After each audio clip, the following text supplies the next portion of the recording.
So I have lychee cafe from Zeus, and then this one, the Dubai Chewy Cookie.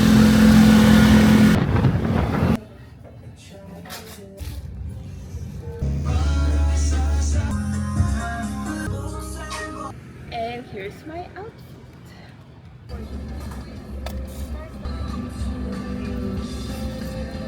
Ano ba? Bakit siya inuli?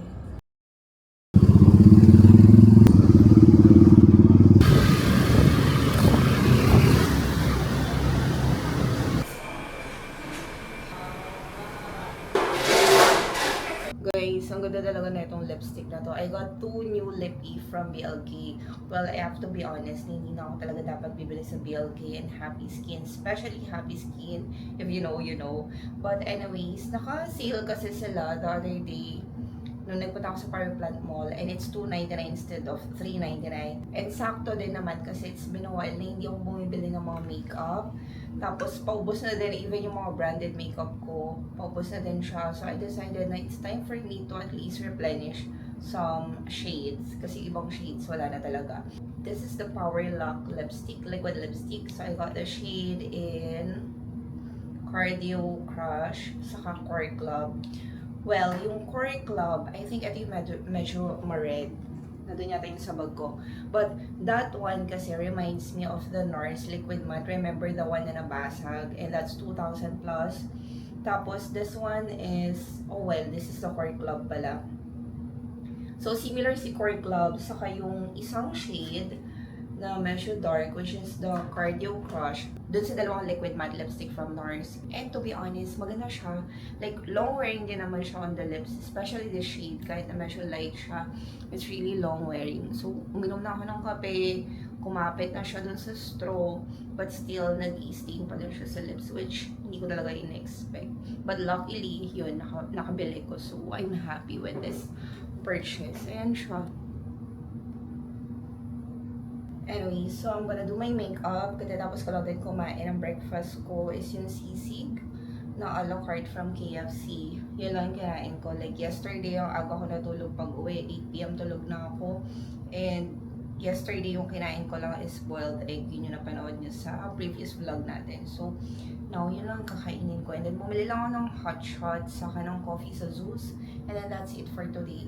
Disclaimer lang, hindi ako i-incheck ng kahit ano. Ang dami kasi nagtatanong and ang dami nag-iisip and nagsasabi sa akin na nag-i-incheck daw ako, but no, hindi po ako nag-i-incheck.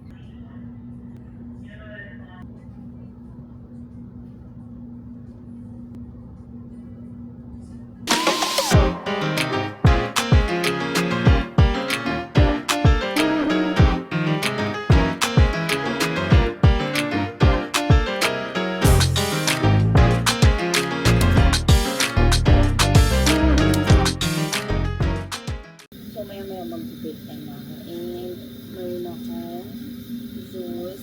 Ito yung lychee cafe. Wait lang ako iinom siya. Grabe kasi init. So I have lychee cafe from Zeus. And then this one, the Dubai Chewy Cookie. Yan. Pero, iuwi ko na lang ito kalaling.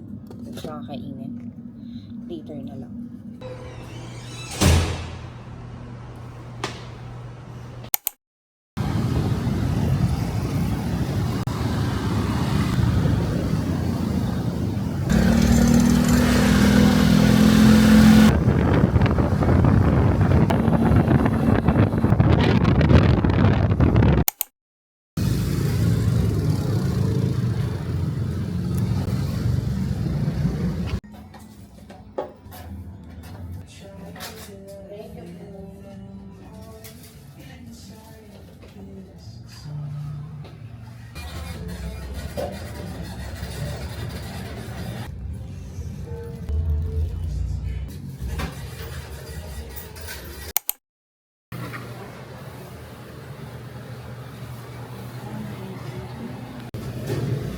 Meron akong spoon and fork. Ito yung binila ko sa Flying Tiger.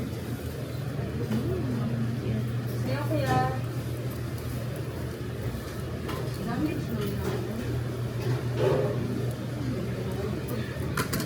So, meron akong adobong atay saka isang rice. Pero, i-half ko lang to. Okay, let's eat. Kain muna tayo bago tayo magpa-chatsu.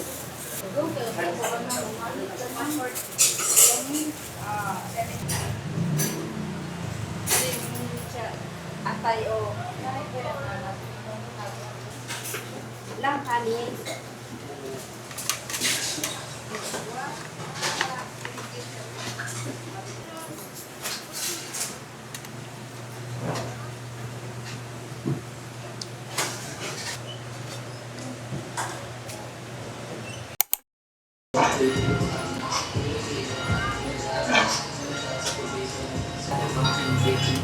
Hello! Hi, hi! May ka na ano eh. Yung color green. Ito sana rainbow.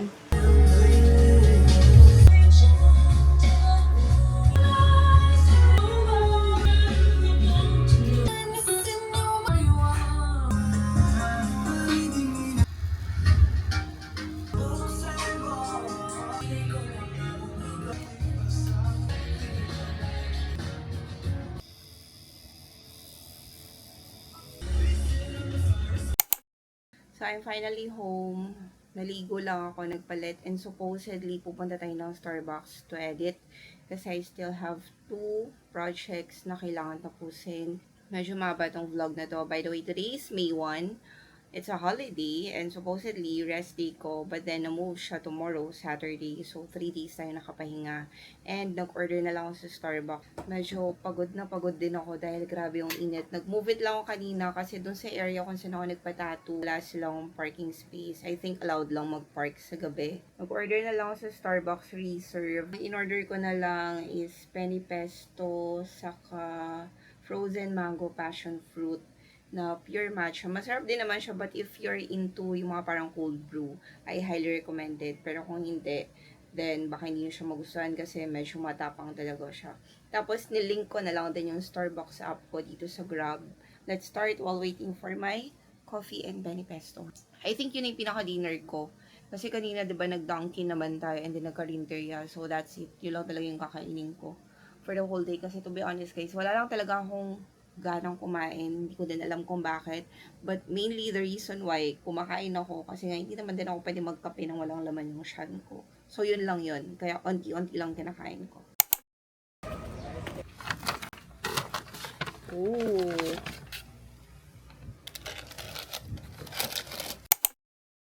Okay. So hindi pa ako tapos mag-edit. Pero medyo naumay na ako. Kaya sabi ko lalabas muna ako. Nagtaho lang ako as in yun lang. Hindi ako kumain ng dinner kasi di naman ano ba tong bangs ko nakakainis. Di naman din ako nagugutom.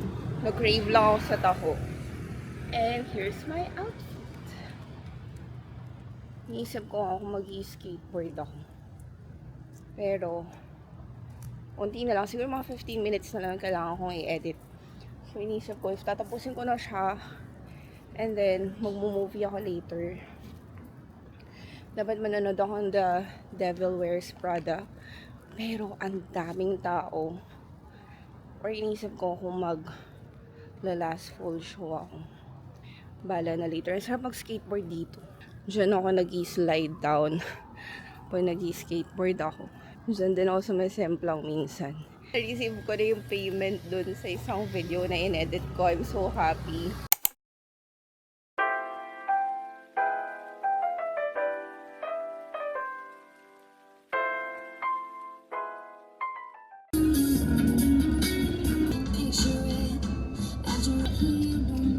Hindi na honey ruby grapefruit cold brew.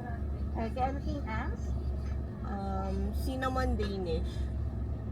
Tapos pengin na lang 3 Splenda on the side. Yung Splenda, ma'am. 3. Okay, anything else? Yun lang. Thank you. Sabi niya,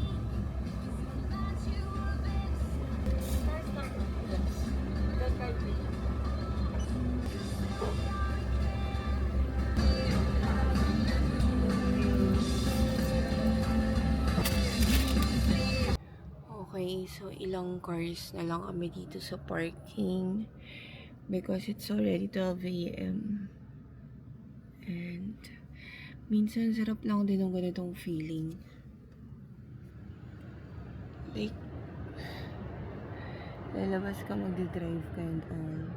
Meron akong pinupuntahan na park doon banda. So, hindi ako sure kung lalabas ako. Uupo doon, tatambay. Dito lang to sa yung parking sa tapat ng bench. So, nag-order lang ako ng cinnamon Danish. Saka venti na honey ruby grapefruit cold brew. Wala akong cash. So, buti na lang tumatanggap sila dito ng Gcash. Alam nyo, hindi talaga ako gutom.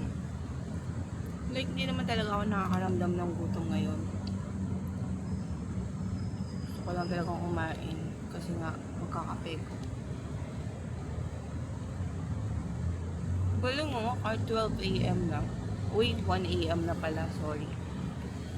Kahit 1 AM na. May mga nag-jogging pa.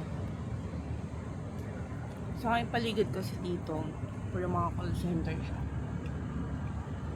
Parang gusto ko magpunta dun sa park. Pero parang tinatamad ako. Saka alam nyo ba, magtatapusin pang work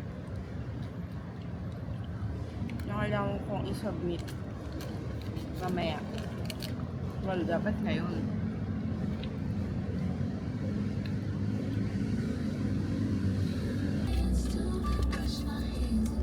Miss, Gcash ka na lang. Thank you. Okay na. Tinanong ko kanina kung may light ako sa harapan and sabi nung staff, mahina daw. So, siguro kailangan na palitan yung ilaw. Kasi yun nga yung problem ko din kagabi kung ba't hindi ako natuloy since for some reason sa kalagitnaan ng biyahe ko wala akong ilaw and kailangan ko siyang i-high beam. Sarap ng Jollibee. Dito na tayo banda sa may Seabrooks. Dito lang naman ako banda nagpupunta itong area na to, tapos may Jollibee siya, o diba? I'll try to update you na lang later pag uwi ko.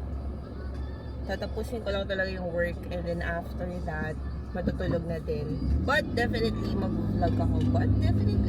Mag-vlog ako tomorrow kasi I need to finish another project. Plus, I have a collab sa isang cafe. Oops. Why? Ano ba?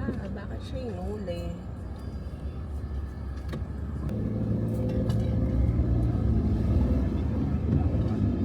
Apparently, yung car sa unahan ko